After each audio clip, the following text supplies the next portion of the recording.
আসসালামু আলাইকুম রহমতুল্লাহ। প্রিয় দর্শক, একটি দোয়ার কথা বলবো, যেই দোয়াটি যদি আপনি পড়তে পারেন, 41 বার পড়তে পারেন, আল্লাহ তাআলা যত ধরনের রোগ আছে সব ধরনের রোগ ভালো করে দিবে। হ্যাঁ প্রিয় দর্শক, এতই কার্যকরী পাওয়ারফুল এই আমলটা আজকে আপনাদের সাথে শেয়ার করতে চাচ্ছি। ভিডিওটা শেষ পর্যন্ত দেখুন, দেখলেই বুঝতে পারবেন কত দামি এবং কত উপকারী। প্রিয় দর্শক, এটা কোরআন হাদিসের আমল বলবো, অন্য কোনো আমল নয়। এই জন্য ধৈর্য সহকারে আপনি ভিডিওটি শেষ পর্যন্ত দেখুন, আপনার জীবন অনেক উপকার হবে, অনেক উপকার হবে। আমি বললাম তো প্রিয় দর্শক, বিস্তারিতভাবে আলোচনা করব। তবে আলোচনা করার আগে যারা চ্যানেলের মধ্যে নতুন আছেন, অবশ্যই আমার এই ছোট্ট চ্যানেলটি সাবস্ক্রাইব করে পাশে থেকে বেল আইকনটি বাজিয়ে দেন। প্রিয় দর্শক, আমি এখানে যত আমল বলবো সব কোরআন ও হাদিস অনুযায়ী আমল বলার চেষ্টা করব। আজকের আমলটি পবিত্র কোরআনের একটি আমল। পবিত্র কোরআনকে আল্লাহ তাআলা মুমিনদের জন্য শিফা হিসেবে নাজিল করেছেন। আল্লাহ তাআলা পবিত্র কোরআনের মধ্যে বলেছেন যে আমি কোরআনকে নাজিল করেছি মুমিনদের জন্য শিফা স্বরূপ। এখানে মুমিনের কথা বলেছে, বিশ্বাসীদের কথা বলেছে। সুতরাং এর দ্বারা বোঝা যাচ্ছে যারা বিশ্বাসী, যারা আল্লাহর উপর বিশ্বাস রাখে, যারা আল্লাহর উপর পূর্ণ আস্থা রাখে, তাদের জন্য এই কোরআনটা শিফা। এখন যদি কেউ আল্লাহর উপর পূর্ণ বিশ্বাস ও আস্থা না রাখে, তার জন্য এটা শিফা হবে না। কারণ আল্লাহ তাআলার কথার দ্বারা সেটাই বোঝা যাচ্ছে। এই জন্য কোরআনি যত আমল আছে, সে আমল করার ক্ষেত্রে, সে আমলগুলো আপনি নেওয়ার ক্ষেত্রে অবশ্যই আল্লাহর উপর পূর্ণ আস্থা বিশ্বাস রেখে আমল করতে হবে। আল্লাহর উপর পূর্ণ আস্থা ও বিশ্বাস যদি না রাখে তাহলে সেটার ফলাফল পাওয়া যাবে। আল্লাহ তাআলা একজন বান্দার সাথে কেমন ব্যবহার করে, বান্দা আল্লাহ তাআলা সম্পর্কে যেমন ধারণা রাখে, তার ক্ষেত্রে আল্লাহ তাআলা তেমনটাই করেন। কেউ যদি মনে করি আল্লাহ তাআলা এটার মাধ্যমে এই জিনিসটার সমাধান করবেই, দৃঢ় ইয়াকিন ও বিশ্বাস রাখি, আল্লাহ তাআলা সেটা করেন। আর যদি আল্লাহ এটার দ্বারা সমাধান হইতো না, হইতো পারে, এরকম দুদল্যমান অবস্থার মধ্যে থেকে আমল করলে ফলাফল পাওয়া যাবে না। এই জন্য আল্লাহ তাআলা বলে দিয়েছেন যে বিশ্বাসীদের জন্য কোরআনটা হচ্ছে শিফা।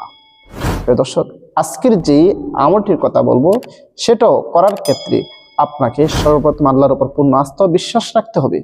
আস্থা এবং বিশ্বাস রেখে যদি আমল করেন, আল্লাহ তাআলা যত ধরনের রোগ আছে সব রোগ ভালো করে দিবেন। আপনি রোগের জন্য কত লক্ষ লক্ষ টাকা খরচ করতেছেন, একটু ধৈর্য সহকারে ভিডিওটা দেখুন, লাভ হবে। স্কিপ করেন না। স্কিপ করার কথা কেন বলি, অনেক সময় স্কিপ করলে গুরুত্বপূর্ণ কথা ছুটে যাবে, আপনি বুঝবেন না, এরপর আমল করবেন, ফলাফল পাবেন। এই জন্য স্কিপ করা ছাড়া ভিডিওটা ধৈর্য সহকারে একটু শেষ পর্যন্ত দেখুন প্রিয় দর্শক। তাহলে আসুন আর কথা না বাড়ি আমার মেইন আলোচনার মধ্যে চলে যাই। কি বলেছিলাম যে একটি মাত্র দোয়া শুধু 41 বার পড়বেন। একটি মাত্র দোয়া 41 বার পড়বেন। এর দ্বারা যত ধরনের রোগ বেমার আছে আল্লাহ তাআলা সব ধরনের রোগ বেমার ভালো করে দেবে ইনশাআল্লাহ।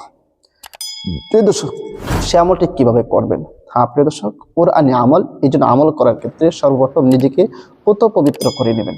যদি উযু না থাকে উযু করে নেবেন, উযু থাকলে আলহামদুলিল্লাহ ভালো, যদি উযু না থাকে উযু করে নেবেন।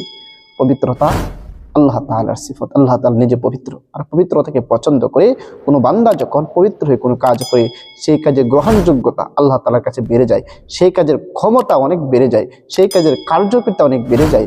এই জন্য পবিত্র হয়ে উযু করে এরপর আপনি আমলটি করবেন। দর্শক, এরপরে আসেন যে দোয়াটির কথা বলবো, এই দোয়াটি আপনাকে সহি শুদ্ধভাবে পড়তে হবে। সহি শুদ্ধভাবে যদি আপনি না পড়েন তাহলে কিন্তু ফলাফল পাওয়া সম্ভব। আমি প্রায় সময় বলে থাকি যে আগে ফাউন্ডেশন ঠিক করতে হবে। আগে কি করতে হবে? ফাউন্ডেশন ঠিক করতে হবে। এই জন্য এই আমলের ফলাফল সঠিকভাবে পাওয়ার জন্য আপনাকে আমাকে যেই দোয়াটি পড়ব বা যেই সূরাটি পড়ব, সেটা আগে সহি শুদ্ধভাবে শিখে নিতে হবে। যারা পারেন আলহামদুলিল্লাহ ভালো, আপনারা তো পারেনি, এরপর শুনবেন। কারণ পবিত্র কোরআন যদি কেউ শুনে তাহলে প্রতিটা হরফের মধ্যে আল্লাহ তাআলা 10টি করে নেক দান করে দেয়। সুবহানাল্লাহ। যে পড়ে এবং যে শুনে সবাইকে আল্লাহ তাআলা সেই সওয়াব দান করে। সুতরাং আপনি যখন শুনবেন তাহলে আপনি সওয়াব পাবেন। আর যদি এরপরে আপনি পড়বেন, শিখে নেবেন যে আমার ভুল হচ্ছে কিনা বা আপনার ভুল হচ্ছে কিনা, সেই বিষয়টা একটু দেখবেন। যদি আপনার অশুদ্ধ হয় আপনি সেটা শিখে নেবেন। আর আমার যদি কোনো সমস্যা হয় সেটা আমাকে জানাবেন, ইনশাআল্লাহ আমি ভুল থাকলে সেটা শুধরিয়ে নিব ইনশাআল্লাহ। এই জন্য সেই বিষয়গুলো যেটা পড়বো সেটা আগে সবাইকে সহি শুদ্ধভাবে পড়ে নিতে হবে, শিখে নিতে হবে, শিখে এরপর আমল করতে হবে। সহিহ শুদ্ধভাবে না পড়লে আমল করলে কখনো ফলাফল পাবেন না। কারণ আরবি বিষয় এটা তামাশা নয়, এটা কোনো তামাশার বিষয় নয়। এটা সামান্য ভুল করবেন, এক হরফের জায়গার মধ্যে আরেক হরফ পড়বেন, এক হরকতের জায়গায় আরেক হরকত লাগাবেন, অর্থ অনেক পরিবর্তন হয়ে যাবে। সুতরাং অর্থ যদি পরিবর্তন হয়ে যায় তাহলে সেটা কখনো ফলাফল পাবেন না। এই জন্য আপনাকে আগে সহিহ শুদ্ধভাবে সেই দোয়াটি বা সেই সূরাগুলো আগে শিখে নিতে হবে। আমি ভিডিওর মাঝে বলবো সেই দোয়াটি কি, সেই সূরাটি কি। আমি যখন পড়বো আপনি সেটা শিখে নেবেন আগে, এরপরে ইনশাআল্লাহ আমল করবেন, তাহলে অবশ্যই অবশ্যই ফলাফল পাবেন।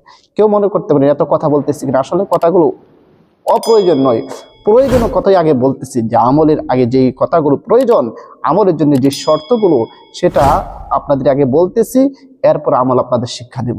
না বললে অনেক সময় এমনি আমল ধুমধাম করে নেবেন, কিন্তু কাজ হবে না। এই জন্য এই আমলগুলো, এই কথাগুলো অবশ্যই সবাই স্মরণ রাখবেন এবং আমল করবেন, ইনশাল্লাহ ফলাফল পাবেন। প্রিয় দর্শক, তাহলে আসুন আর সেই বিষয়টা কিভাবে করবেন। প্রথম তো বলেছিলাম যে উযু করে নিতে হবে, পবিত্র হয়ে নিতে হবে। উযু করে পবিত্র হয়ে এরপর আপনি আমলটি করতে বসবেন। সর্বপ্রথম 3 বার কাইমুন বাক্যে ইস্তিগফার পাঠ করে নেবেন। নিজের গুনাহের প্রতি লজ্জিত হয়ে আল্লাহ তাআলার কাছে 3 বার ইস্তিগফার পাঠ করে নেবেন। আস্তাগফিরুল্লাহ এতটুকু পড়তে পারেন, অথবা আস্তাগফিরুল্লাহ রাব্বি মিন কুল্লি যামবি ওয়া আতুবু ইলাইহি লা হাওলা ওয়ালা কুওয়াতা ইল্লা বিল্লাহি আলিয়্যিল আযীম। সম্পূর্ণটা পড়তে পারেন। যে কোনো ইস্তিগফার আপনি 3 বার পড়ে নেবেন। 3 বার পড়ার পর এরপরে 3 বার যে কোনো দুরূদ শরীফের আপনি পড়ে নেবেন। আমি দুরূদ ইব্রাহিম পড়তেছি, যেই দুরূদ শরীফ আপনি নামাজের মধ্যে পড়ে থাকেন। اللهم صل على محمد وعلى آل محمد كما صليت على إبراهيم وعلى آل إبراهيم إنك حميد مجيد. اللهم بارك على محمد وعلى آل محمد كما باركت على إبراهيم وعلى آل إبراهيم إنك حميد مجيد.